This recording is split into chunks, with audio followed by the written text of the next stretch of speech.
বিভিন্ন সময় ওই ক্ষুদ্র ঋণের লোকটি কোথায়, where is that micro credit guy, যে কিনা আমাকে হারতে দেখতে চেয়েছিল, এমন বলে ডক্টর ইউনূসকে উল্লেখ করেছেন, খোঁজ করেছেন। সে কারণেই ডক্টর ইউনূস বিরাট বহর নিয়ে মার্কিন যুক্তরাষ্ট্রে গত 2 বছরে 2 দফায় ছুটে গেলেও এবং লম্বা সময় সেখানে থাকলেও তিনি প্রেসিডেন্ট ট্রাম্প বা ট্রাম্প প্রশাসনের গুরুত্বপূর্ণ কারোর সঙ্গে কোনো বৈঠক করে আসতে পারেন নাই।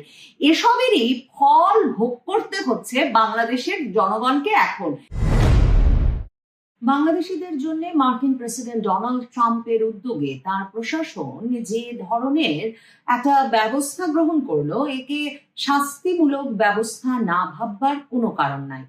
ট্রাম্প প্রশাসন আগেই ঘোষণা দিয়ে এমন সব দেশের নামের তালিকা প্রকাশ করা শুরু করেছিল যেসব দেশকে তারা চিহ্নিত করেছে, যেসব দেশের অধিবাসীরা, যেসব দেশের নাগরিকেরা ভিসা নিয়ে, কখনো স্টুডেন্ট ভিসা, কখনো কর্মী ভিসা, কখনো পর্যটক ভিসা নিয়ে যুক্তরাষ্ট্রে প্রবেশ করেন বটে, কিন্তু ভিসার নিয়ম কানুন মেনে চলেন না।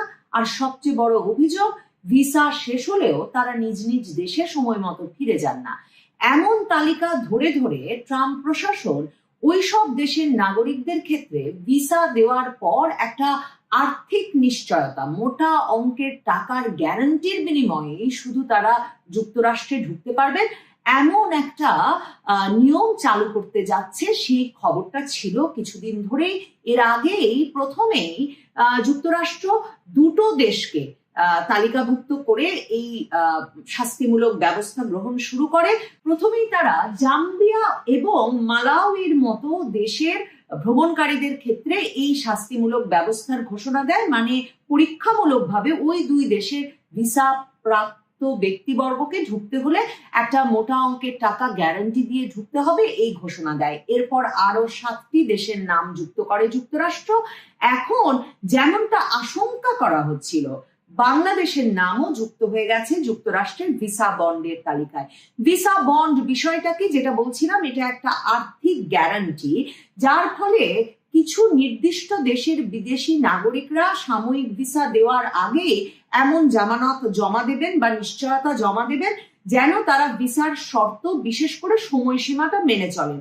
প্রতি বছর যুক্তরাষ্ট্রে হাজারো বিদেশি শিক্ষার্থী, পর্যটক ও কর্মীকে এরকম অস্থায়ী নন ইমিগ্রেন্ট ভিসা দেওয়া হয়, যেসব ভিসার মেয়াদ কয়েক সপ্তাহ থেকে কয়েক বছর পর্যন্ত হতে পারে। এখন কোনো নন ইমিগ্রেন্ট ভিসাধারী, মানে যেই ভিসার মাধ্যমে আপনি গিয়ে অভিবাসন বা স্থায়ীভাবে বসবাস শুরু করতে পারবেন না, ওই রকম কোনো ভিসাধারী যাতে অনুমোদিত মেয়াদের চেয়ে বেশি সময় যুক্তরাষ্ট্রে থাকতে না পারে বা ওভারস্টে করতে না পারে, সেজন্যে এই ভিসার সঙ্গে এই মোটা অঙ্কের অর্থের গ্যারান্টি দেওয়ার বিষয়টি যুক্ত করে দিয়েছে মার্কিন যুক্তরাষ্ট্র। এবং বাংলাদেশের ক্ষেত্রে যে পরিমাণ টাকা গুনতে হতে পারে একজন ভিসা প্রাপ্ত ব্যক্তিকে, তার পরিমাণ 18.5 লাখ টাকা পর্যন্ত হতে পারে, মানে 15,000 মার্কিন ডলার পর্যন্ত হতে পারে। যুক্তরাষ্ট্রের যুক্তি হচ্ছে, বেশিরভাগ সময়ই এইসব ব্যক্তিদের ওভারস্টে করার মতো বা ওই দেশে থাকবার মতো যথেষ্ট অর্থ থাকে না, কাজেই ফেরতযোগ্য জামানত দিয়ে যুক্তরাষ্ট্রে ঢোকার একটা ব্যবস্থা চালু করা জরুরি ছিল। এই ব্যক্তিরা যখন আবার বাংলাদেশে ফিরে যাবেন, তখন তাদের এই জামানতের টাকা ফেরত পাবেন যদি তারা সময় মতো ফিরে যান। তার মানে একটা লম্বা সময়ের জন্য কিন্তু ওই ব্যক্তি বা ওই ব্যক্তির পরিবারদের এই মোটা অঙ্কের টাকা জমা রাখতে হবে মার্কিন সরকারের তহবিলে।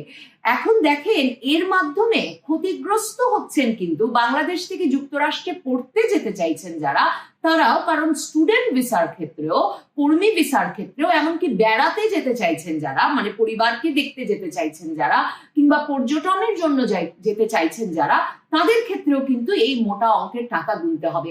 এখন বাংলাদেশের সরকারের যে কোনো কূটনৈতিক সম্পর্ক নাই, তারও একটা আঁচ পাওয়া যায় এই মানে ভিসা বন্ড আরোপের মতো শাস্তিমূলক ব্যবস্থাটি বাংলাদেশিদের উপর আরোপিত হওয়ার ফলে। কারণ এই তালিকায় কিন্তু নেপাল আছে, ভুটান আছে, কিন্তু ভারত বা পাকিস্তানকে ট্রাম্প প্রশাসন যুক্ত করে নাই। তার মানে তাদের বিবেচনার ক্ষেত্রে শুধুই যে তারা কাদের নাগরিকেরা গিয়ে ভিসা ওভারস্টে করছে, থেকে যাচ্ছে, সেটাই বিবেচনা করছে তাই নয়, সরকারগুলোর সঙ্গে সম্পর্ককে খুবই গুরুত্বের সঙ্গে দেখা হচ্ছে। মানে যেসব সরকারের সঙ্গে তাদের অর্থনৈতিক রাজনৈতিক নিরাপত্তার স্বার্থ জড়িত, সেসব সরকারকে এখনো কিন্তু ঘাটাতে চাইছে না যুক্তরাষ্ট্র সরকার। এ কারণে আপনি যদি যেই তালিকাটা যুক্তরাষ্ট্র সরকারের ওয়েবসাইটে দেওয়া হয়েছে, ইউএস স্টেট ডিপার্টমেন্টের ওয়েবসাইটে দেওয়া হয়েছে, সেটা যদি দেখেন, দেখবেন যে সেসব জায়গায় Algeria, Angola, Antigua, Barbuda, Bangladesh, Benin, Bhutan, Botswana, Burundi, চাবো, কিরগিস্তান, মালাউই, টোঙ্গা, তুর্কমেনিস্তান, এই ধরনের সব দেশের নাম আপনি দেখতে পাবেন। আপনি কোনোভাবেই দেখবেন না কূটনৈতিকভাবে বিশ্ব দরবারে একটা মার্কিন যুক্তরাষ্ট্রের সঙ্গে গুরুত্বপূর্ণ সম্পর্ক রাখতে পারছে এমন কোনো দেশের নাম মার্কিন যুক্তরাষ্ট্র যুক্ত করেছে, যে কারণে তারা ভারত পাকিস্তানের নামও কিন্তু যুক্ত করে নাই। ট্রাম্প প্রশাসন বাংলাদেশকে আসলে কিভাবে দেখছে, যদিও ইউনূস সরকার, দেখুন ইউনূস সরকার কিন্তু বোয়িং বিমান কিনবেন এক বহর মার্কিন যুক্তরাষ্ট্র থেকে, সে ঘোষণা দিয়ে দিয়েছেন। সে টাকা কোথা থেকে আসবে, তারা নির্বাচিত সরকার নন, এমন একটা বিরাট সিদ্ধান্ত কেন নিতে যাচ্ছেন, বাংলাদেশের এত বোয়িং বিমানের দরকার আছে কিনা, এসব সমালোচনার কোনোটির দিকে কর্ণপাত না করে তারা কিন্তু মার্কিন যুক্তরাষ্ট্র থেকে বোয়িং বিমান কেনার সিদ্ধান্ত নিয়েছেন উঁচু দামে। মানে এমনি বিশ্ব বাজারের চাইতে বেশি দামে গম কেনার উদ্যোগ গ্রহণ করেছেন। মার্কিন যুদ্ধ জাহাজকে বাংলাদেশের সমুদ্র বন্দরে মাঝে মাঝে এসে নোঙ্গর করে এই ইউনূস সরকারের আমলে দেখা যাচ্ছে যে বিভিন্ন মহড়া প্রদর্শন করছে তারা। এমন খবর গুরুত্বের সঙ্গে বিভিন্ন সংবাদ সূত্রে বেরিয়ে এসেছে যে মার্কিন যুক্তরাষ্ট্রের সৈন্যদের বিভিন্ন দলও পার্বত্য চট্টগ্রাম, কক্সবাজার এলাকা, চট্টগ্রাম এলাকায় অবাধে বিচরণ করছেন এবং বড় বহর নিয়ে আসছেন। এমনকি মার্কিন গোয়েন্দা সংস্থার এক ব্যক্তিকে ওয়েস্টিন হোটেলে হঠাৎ করে মৃত অবস্থায়ও পাওয়া যায়। তার মানে মার্কিন তৎপরতা কিন্তু ব্যাপকভাবে ইউনূস সরকারের ক্ষমতায় আসার পর থেকে বেড়ে গেছে। কারণ এমনকি মার্কিন যুক্তরাষ্ট্রকেও এই প্রশ্ন করা হয় যে তাদের ডিপ স্টেটের উদ্যোগেই তো জো বাইডেন সরকারের আমলে এই হাসিনা সরকারের পতন ঘটিয়ে মার্কিন যুক্তরাষ্ট্রপন্থী ইউনূস সরকারকে বসানো হয়েছে। অথচ এই সরকারের এমন একটা ঘটনা যে ঘটতে যাচ্ছে, যে ভিসা বন্ডের আওতায় বাংলাদেশ পড়তে যাচ্ছে, সেটা জানবার পরেও কোনো আলাপ আলোচনা করার উদ্যোগের কথা জানা যায় নাই। কারণ ইউনূস সরকারের পররাষ্ট্র উপদেষ্টা গত কয়েক মাসে বাংলাদেশের যে নেপাল, ভুটানেও ঢোকার ক্ষেত্রে রেস্ট্রিকশন আরোপ করা হচ্ছে, এমনকি তারা সেখানে গেলে অন অ্যারাইভাল ভিসা না দিয়ে ফেরত পাঠাচ্ছে। থাইল্যান্ড, মালয়েশিয়া, সিঙ্গাপুর, কোথাও ভিসা পাওয়া যাচ্ছে না। এই বিষয়গুলোতেও তারা কর্ণপাত করছে না, অথচ বলছে যে বাংলাদেশের নাগরিকদের নানা রকম নিয়ম ভঙ্গের কারণেই নাকি এমন শাস্তি পেতে হচ্ছে। অথচ 2000 সালেও বাংলাদেশের অভিবাসীদের সংখ্যা যুক্তরাষ্ট্রে ছিল মাত্র 40,000, আর 2023 সালের মধ্যে তা বেড়ে প্রায় 3 লক্ষে দাঁড়িয়েছে। তার মানে মার্কিন যুক্তরাষ্ট্র কিন্তু বাংলাদেশি অভিবাসীদেরকে এই পুরো 2 দশকের বেশি সময় ধরে, প্রায় 2.5 দশক সময় ধরে উৎসাহিত করে আসছিল। প্রেসিডেন্ট ট্রাম্প যে বাংলাদেশকে টার্গেট করেছেন তার একটা নজির বলে বাংলাদেশের অভিবাসীরা কিন্তু মনে করছেন। যখন জানুয়ারি মাসের 4 তারিখ প্রেসিডেন্ট ট্রাম্প তার ট্রুথ সোশ্যালে দেওয়া এক পোস্টে এক তালিকা প্রকাশ করে উল্লেখ করেন যে যুক্তরাষ্ট্রে বসবাসরত প্রায় 54% বাংলাদেশি পরিবারই মার্কিন সরকারের কাছ থেকে বিভিন্ন ধরনের সহায়তা নিয়ে থাকে। সেখানেও দেখেন দক্ষিণ এশিয়ার সব দেশের নাম আছে, কিন্তু ভারতের নাম উল্লেখ করা হয় নাই। এবং এই প্রশ্নটা সংবাদ মাধ্যমগুলো করছে যে ভারতের নাম কেন ট্রাম্প প্রশাসন সর্বোচ্চ সাহায্য গ্রহণকারীদের মধ্যেও উল্লেখ করলো না। তার মানে কি ভারতের অভিবাসীরা সে পরিমাণ সাহায্য গ্রহণ করে না? বাংলাদেশের অভিবাসীরাও কিন্তু বলছে যে তারা প্রথম দিকে সরকারি সহায়তা গ্রহণ করলেও পরে দ্রুততম সময়ে কর প্রদানকারী অভিবাসীতে পরিণত হয়।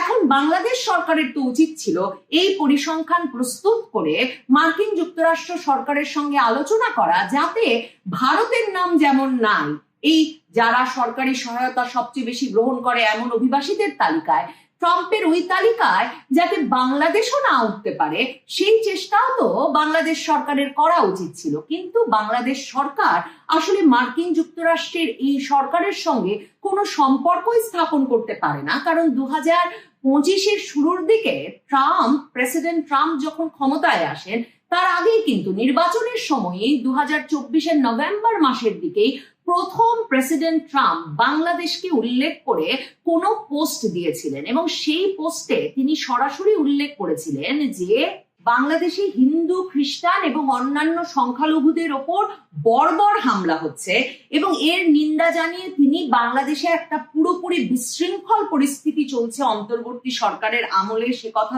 বলেছিলেন যে জো বাইডেন আর কমলা হ্যারিসের সময়ে এই যে বাংলাদেশের মতো দেশগুলোতে একরকমের হিন্দু এবং সংখ্যালঘু নিপীড়নকে উস্কে দেওয়াকে আশকারা দেওয়া হয়েছে, তার নজরদারিতে এটা কখনো সম্ভব হবে না।